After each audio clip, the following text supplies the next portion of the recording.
താമരശ്ശേരിയിൽ മുസ്ലിം പള്ളിക്കുള്ളിൽ കയറി വീഡിയോ ചിത്രീകരിക്കുകയും വിദ്വേഷ പ്രചരണം നടത്തുകയും ചെയ്ത യുവാവിനെ താമരശ്ശേരി പോലീസ് അറസ്റ്റ് ചെയ്തു. താമരശ്ശേരി കാരാടി ആലിക്കുന്നുമ്മൽ അഭിജയാണ് പിടിയിലായത്. ഉള്ളിൽ കയറി ജയ് ശ്രീറാം വിളിക്കുമെന്ന് പറഞ്ഞാൽ വിളിക്കുമെന്നും പറഞ്ഞ് ജയ് ശ്രീറാം വിളിക്കുന്നതാണ് ഒരു വീഡിയോയിലുള്ളത്. രണ്ടാമത്തെ വീഡിയോയിൽ മുസ്ലിങ്ങളെ അസഭ്യം പറയുന്നതാണ്. പള്ളി കയറി ജയ് ശ്രീറാം വിളിക്കുന്ന പറഞ്ഞാൽ വിളിക്കും. ഇനി അടുത്ത മണിക്കൂർ വരാൻ പോകുന്ന ഈ വാർത്തയുടെ വിശകലനം ഞാൻ നേരത്തെ ഒന്ന് ഗസ് ചെയ്യട്ടെ. താമരശ്ശേരിയിൽ മുസ്ലിം പള്ളിക്കുള്ളിൽ യുവാവ് നടത്തിയ മതവിദ്വേഷ പ്രചരണം പോലീസിന്റെ കൃത്യമായ നിരീക്ഷണത്തിലൂടെ പ്രതി മാനസിക രോഗിയാണെന്ന് കണ്ടെത്തി. നമ്മളത് കുറെ നാളുകൊണ്ട് കേൾക്കുകയല്ലേ, നമുക്കിതൊക്കെ ചിരപരിചിതമായില്ലേ? ഇത്തരം മാനസിക രോഗികളെ പടച്ചുവിടുന്ന ആരാണെന്നും ഏത് ദർശനത്തിന്റെ പേരിലാണെന്നും ഒക്കെ നമ്മൾ അറിയുന്നില്ലേ? നമുക്കിവിടെ എന്ത് ചെയ്യാൻ പറ്റും? നമ്മൾ ഒറ്റയാൽ പോരാട്ടമോ അല്ലെങ്കിൽ ഒരു സംഘം ചേർന്ന് ഇത്തരം ആളുകളെ പ്രതിരോധിക്കുന്നതിന് പകരം ഒരു ഗവൺമെന്റിൽ വിശ്വാസം അർപ്പിച്ചതുകൊണ്ട് മതേതരത്വ മൂല്യം മുറുകെ പിടിക്കുന്ന ഒരു സംവിധാനം ഇവിടെ ഉണ്ട് എന്ന വിശ്വാസത്തിലാണ് അത്തരം ആളുകളെ വോട്ട് ചെയ്ത് വിജയിപ്പിക്കുകയും അവരിത്തരം കാര്യങ്ങളിൽ ഒരു സമഭാവനയോടുകൂടി നിലപാട് സ്വീകരിക്കുമെന്നൊക്കെ നമ്മൾ വിചാരിച്ചത്. പക്ഷേ മൗനികളാണ്. ഒരു വിഷയത്തിലല്ല, ഒരുപാട് വിഷയത്തിൽ മൗനികളാണ്. അതിൻ്റെയൊക്കെ പ്രതിഫലനം കഴിഞ്ഞ ആഴ്ചയിൽ നമ്മളൊക്കെ കണ്ടതാണല്ലോ. ഇനിയും അത് നിതാന്തമായി തുടരുമെന്നാണ് പറയാനുള്ളത്. കാരണം രണ്ട് കൈ കൂട്ടിയടിക്കുമ്പോഴാണ് ശബ്ദം ഉണ്ടാകുന്നത്.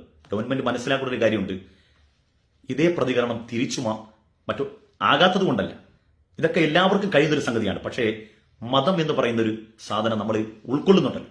ഈ മതം എന്തിനാണ് പഠിക്കുന്നത്? മനുഷ്യനെ മതം ധാർമ്മിക ജീവിയാക്കി മൂല്യമുള്ളവനാക്കി മാറ്റുന്നില്ല എങ്കിൽ അതിന്റെ പേര് മതമെന്നല്ല.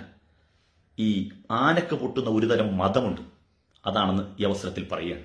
അങ്ങനെ മതം പൊട്ടി നടക്കുന്ന മനുഷ്യർ വരുമ്പം അവരെ പോലെ തിരിച്ചു മതം പൊട്ടാൻ നടന്നാൽ ഈ രാജ്യത്ത് ഒരു മനുഷ്യന് സമാധാനം ഉണ്ടാവില്ല, ആർക്കും സ്വസ്ഥമായിട്ട് ജീവിക്കാൻ കഴിയില്ല. അപ്പൊ നമുക്ക് വേണ്ടത് എന്താണ്? മനുഷ്യർക്കിടയിൽ സഹജീവി സ്നേഹത്തെക്കുറിച്ച് മൂല്യത്തെക്കുറിച്ച് പഠിപ്പിക്കുക. മതങ്ങളൊക്കെ അതല്ലേ പറയുന്നത്. ഇനി എന്നെ കേൾക്കുന്ന സന്യാസി വര്യന്മാരായ ഒട്ടനവധി ആളുകളുണ്ട്.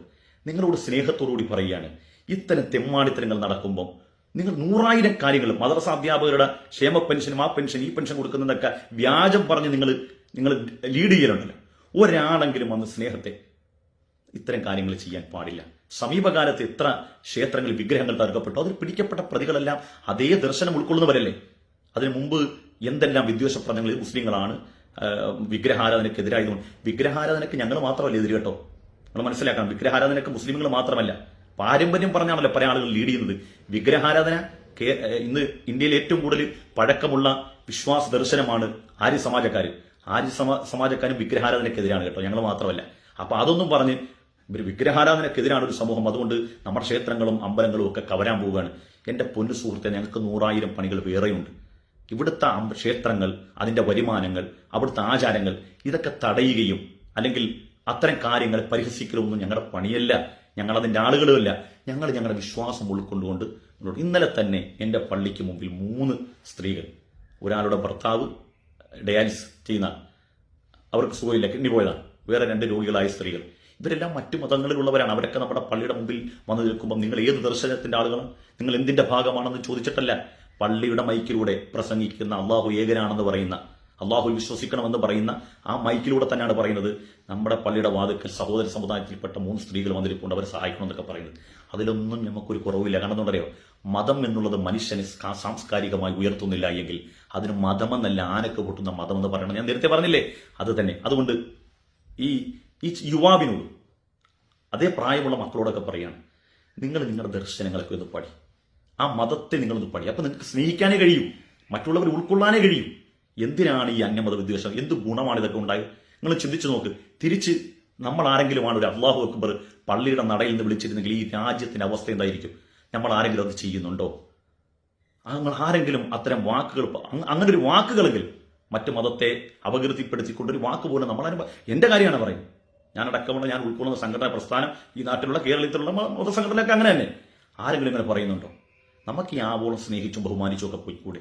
എന്തിനാണ് ഈ തോന്നിവാസമാണ്? ഇതിന്റെ പേരിൽ എന്തെല്ലാം പ്രശ്നങ്ങളാണ് ഉണ്ടാകുന്നത്? ആരെങ്കിലും പിരികേറ്റി തരുമ്പോൾ എന്റെ പൊന്നുമോനെ നീ ഇതിനകത്ത് ബലിയാടാകുകയാണ്. ഇതിന്റെ പിന്നിൽ നടക്കാൻ പോകുന്ന വലിയ പ്രശ്നങ്ങൾ അതെല്ലാം നീ ഒറ്റക്ക് വഹിക്കേണ്ടി വരും. ഒരാൾ താങ്ങാൻ കാണൂല. അതെല്ലാ മതവിശ്വാസികളും മനസ്സിലാക്കുക. ആളുകൾ പിരികേറ്റി തരാനുണ്ടാകും. അത് കേട്ട് പറയാനും മുദ്രാവാക്യം വിളിക്കാനും അടിക്കാനും തരാനും ഒക്കെ പോയാൽ നമുക്ക് തന്നെ നഷ്ടപ്പെടൂ. നമുക്ക് ബാസുരമായൊരു ഭാവിയുണ്ട്. ആ ഭാവിയിൽ ഈ പറയപ്പെട്ട ആളുകളുടെ വീട്ടിലൊന്നും വിധവകളില്ല.